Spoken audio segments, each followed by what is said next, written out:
میں ایک زمانے میں کام کرتا تھا، انجینئر تھا، چیف انجینئر تھا، بلکہ جنرل مینیجر تھا۔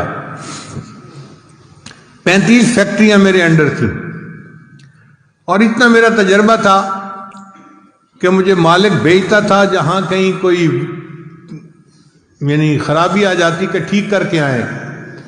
اور اس زمانے میں میری کنسلٹیشن فی ایک دن کا 1 لاکھ روپیہ تھی۔ یہ آج سے 25-30 سال پہلے کی بات ہے، یعنی ڈالر کا ریٹ تھا 18 روپے کا ڈالر۔ اب آپ سوچیں کہ 18 روپے کا ڈالر تھا اور مجھے ایک دن کا 1 لاکھ روپے ملتا تھا۔ ایک شوگر مل میں خرابی آئی، انہوں نے میرے مالک کو فون کیا، چیئرمین کو، کہ یہ اپنے انجینئر کو بھیج دیں۔ میں 7 دن کے لیے گیا اور 7 دن وہاں کام کیا اور 7 لاکھ روپیہ لے کے آیا۔ ایسی میری جاب تھی۔ پورے شہر میں سب سے زیادہ ٹیکس میں دیتا تھا، 65% ٹیکس کٹواتا تھا۔ 18 سال پورے شہر کا سب سے بڑا ٹیکس پیئر میں رہا۔ اتنی اعلیٰ نوکری تھی، لیکن میں نے نیت کی ہوئی تھی کہ جب میری عمر 40 سال ہو جائے گی تو میں دنیا کی نوکری چھوڑ دوں گا اور میں پھر اپنا پورا زندگی کا وقت دین کے لیے گزاروں گا۔ تو الحمدللہ میں نے پھر دین کے لیے وقت دینا شروع کر دیا۔ جس مالک کو چھوڑا تھا میں نے، اس نے آج تک اپنی فہرست میں میرا نام لکھا ہوا ہے۔ میں نے اس سے ایک دفعہ فون پہ پوچھا کہ اب تو 25 سال ہو گئے، میں کبھی آیا ہی نہیں اور آپ نے میرا نام فہرست میں رکھا ہوا ہے۔ کہتے ہیں جی ہم نے آپ کو نہیں چھوڑنا، آپ نے ہمیں چھوڑنا ہے۔ کوئی مالک دیکھا ہے جو اپنے انجینئر کا 25 سال انتظار کرے؟ الحمدللہ ثم الحمدللہ، ایسی میری جاب تھی۔ اچھا، پیچھے دنوں میں ایک عجیب بات ہوئی۔ ایک میرا پرانا دوست جو تھا خلی، وہ ملنے کے لیے آ گیا۔ اب اس کی بیوی میری بیوی کو ملی تو اس نے ان کو واقعات سنائے کہ آپ کے ہسبینڈ تو اتنے بڑے انجینئر تھے اور میرے خاوند کلاس فیلو بھی تھے اور ان کے شاگرد بھی تھے۔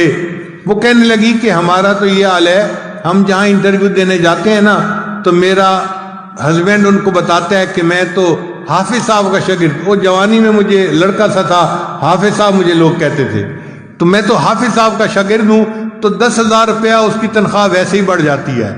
کہ جی اچھا، آپ ان کے اگر شاگرد ہیں نا، اس کا مطلب ہے آپ محنتی ہوں گے، دیانتدار ہوں گے، قابل ہوں گے، تو ان کی تنخواہ 10,000 روپیہ ویسے ہی بڑھ جاتی ہے۔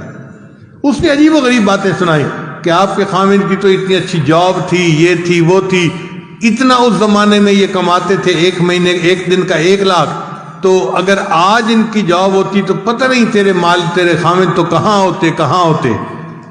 خیر، عورتیں تھیں، آپس میں باتیں کرتی رہیں۔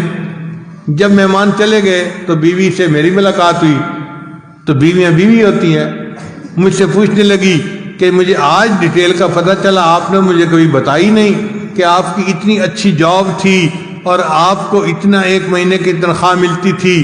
تو میں نے کہا کہ کیا اللہ نے اب مجھے کاریں بہاریں نہیں دی ہوئی؟ کہنے لگی ہاں دیا ہوا تو اللہ نے سب کچھ ہے۔ میں نے کہا پھر پریشانی کس بات کی؟ کہنے لگا بس میں یہ سوچ رہی ہوں کہ آپ کی جاب اگر اتنی اچھی تھی تو آپ کے دل میں کبھی نہیں آیا کہ میں جاب کر لیتا؟ میں نے کہا کہ 30 سال کے عرصے میں 1 سیکنڈ کے لیے بھی میرے دل میں کبھی یہ تمنا نہیں آئی کہ کاش میری جاب ہوتی۔ تو پھر وہ ذرا میرے اور قریب ہو گئی اور میرا ہاتھ پکڑ کے کہنے لگی آپ مجھے سچ سچ بتائیں نا، کبھی خیال ہی نہیں آیا؟ میں نے کہا واقعی میرے ذہن میں کبھی خیال نہیں آیا۔ کہنے لگی کیوں خیال نہیں آیا؟ میں نے کہا سچ بتاؤں کہ مجھے بڑے کی نوکری کر کے ایسا مزہ آ گیا ہے، اب چھوٹوں کی نوکری کرنے کو دل ہی نہیں چاہتا۔